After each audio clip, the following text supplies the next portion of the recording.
Hey everyone, welcome back to another video. Today we're going to be talking about Jared Goff and why I think he could have a better NFL career than Matthew Stafford did with the Detroit Lions. And I'm going to talk about why I think he can also rebound with the Detroit Lions in the 2021 NFL season. Let's get started. So first off, Jared Goff, 2017-2018, top 10 quarterback, averaging 8 yards per throw, playoff appearance, Super Bowl appearance, good touchdown pick ratio. What happened? Well, if we look first, Jared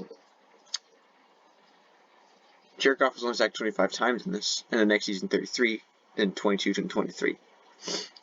So the first appearance, 2017's O-line was amazing, and they were ranked 6th 2 straight seasons in 2018 and 2017, and then they were ranked 3rd in 2020. But if we look at Pro Football Reference and we go to advanced stats, 5% of the times was Jared Goff sacked. Then, if we look again, advanced stats, 5.6. That's not bad. Then let's compare that to the 2020 Browns. We go to their statistics and the so-called improved O-line of Baker Mayfield, and we go to his advanced stats, 5.1. That's not much worse than Goff's 5.6, and even better in 2018 than Baker Mayfield's, which contained Jedrick Wills and Jack Conklin and Wyatt Teller. And that's when he just played absolutely amazing. But then the next season, he gets his 33 sack mark. But his sack percentage wasn't bad. The reason he got sacked so many times is he had 561 passing attempts to his from the season before where he had 477. So he had a whole bunch of new attempts. And then he had a record-breaking 626 in 2019. Now, somebody say, okay, well, if they task him to throw, it's a lot. No, it's not what it is. Holding on, passing all time, you're more likely to get sacked. So it is impressive that he only got sacked 22 times when he threw the ball 626 times. But the issue was they ranked 31st. Now, why was that? Because they allow pressure all the time. Jared Goff, if you watch any of his 2019 highlights, he definitely had to move around, or the pocket would at least start to collapse. But let's also compare his teams. 2017-2018. Gurley, popping off. Whether it be getting over 700 yards receiving or 1,305 yards rushing and getting 13 touchdowns in rushing and 6 touchdowns in receiving. He still had Robert Woods. He still had Cooper Kupp. And he even had Sammy Watkins. 2018, Goff's amazing year. Gurley he's arguably his best year. Robert Woods pops off. Brandon Cooks pops off. Cooper Kupp is once again a reliable player for the Rams. The defense played better. Goff had a team, and he went to the Super Bowl. And really the only reason he even lost was because of some missed throws. If Goff was a bit more experienced, I actually think they could have won that game. More likely than not. It's also Tom Brady. No one beats Brady. But nonetheless, that's what it showed. Now, let's compare that to the 2019 team. Let's see. What's crazy? Same little production, except Cooper Kupp popping off and Robert Woods popping off. Still had Brandon Cooks for 14 games. Notice the difference. Gurley dropped. His touchdowns were still good, but his yardage completely dropped. His receiving dropped. His O-line, as we know, went to 31st. And then, if I can, let's see if Jared Goff, let's see if ESPN works for me here. It's working. Go all the way to his almighty year where he started out actually really amazing. He had 200 yards, 3 touchdowns, over 300 yards, 2 touchdowns, plus a rushing touchdown. Plus, then you had New York, 200 yards and a touchdown, plus a W, 300 yards and touchdowns against Washington with that amazing thing, and a rushing touchdown. Then 198 yards and 2 touchdowns. The potential was definitely there. And then even Chicago, the team that just beat Tampa Bay, so there's a lot of hype and fear coming into that game that you had. So it's definitely that kind of question mark of what happened. Why did he start out so good, and then he just kind of choked, other than really that Tampa Bay game, but even then he still threw 2 picks. They did beat Brady. The answer being the O-line definitely didn't do as well. Look at Dallas, 1, Philly, 1, Buffalo, 2, New York, 2, Washington, 1, 0, 1. And then when you go past after Miami game, 2, 5, 0, 2, 1, 1, 3, and 3. Then you go to the playoffs, 4 and 2.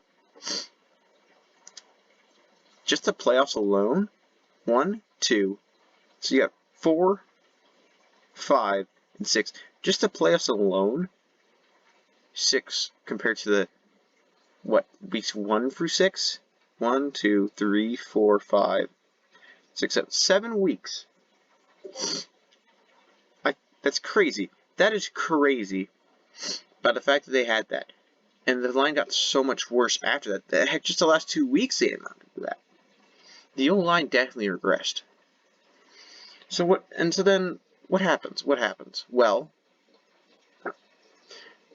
what changes here? What do the Lions have that could make Goff somehow rebound with this line, you may say? Well, boy, do I have some words for you. Taylor Decker. It's a great left tackle. I would argue he's as good as maybe anyone on that Rams line. 2 sacks allowed, 82 Pro Football Focus grade. I'm not huge on PFF, but still over 1,000 snaps and only 2 sacks allowed is insane.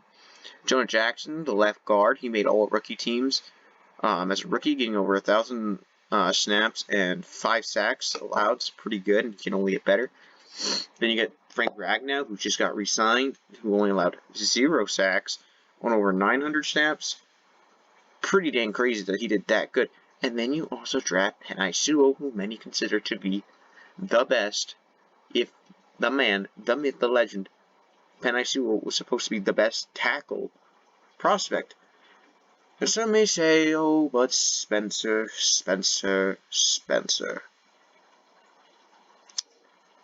We don't have any receivers. Okay, bullcrap, we have TJ Hawkins. He's very promising. He just made a Pro Bowl, which is the Lions player to make a Pro Bowl means he's really good.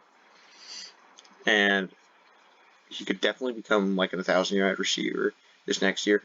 And then there's a player who's just extremely underrated in Tyrell Williams. If we look at his stats, this guy's had an 1,000-yard season. If you go to NFL.com, he's had an 1,000-yard year. He's always had a season of 650 yards or more. He's definitely a very capable receiver, and if Hawkinson can take that next year's lead.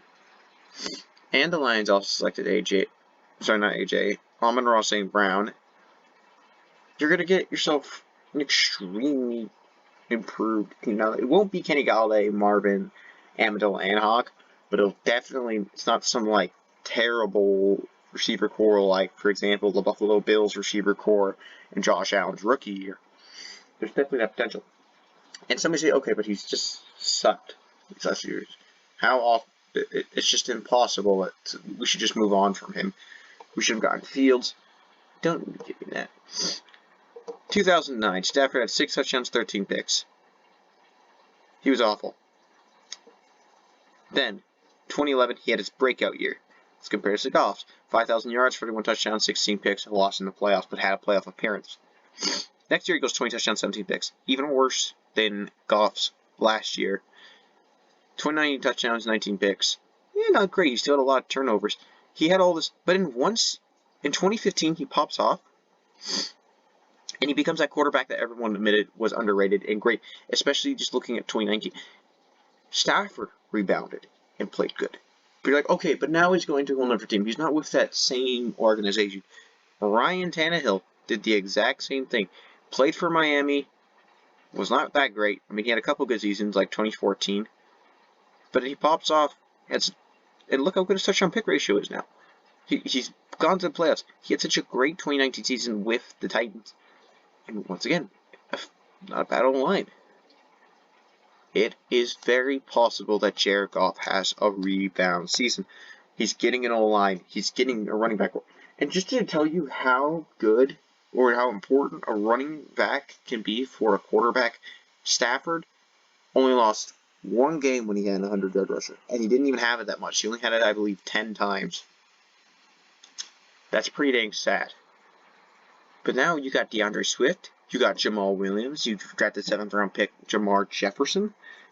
It's definitely very possible that Goff pops off, rebounds, hook, line, and sinker. Now, granted, I will admit, there's definitely some pieces that's going to be there. And I Sewell is going to be a rookie, and rookies sometimes take some time to develop.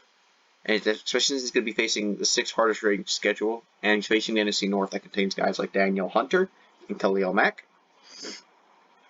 But it's definitely an improved team that can, I think, show a lot of potential, especially with having such an energizing coach like Dan Campbell. I don't think this team's quite playoff worthy yet, but I can definitely tell you this. Goff deserves this chance.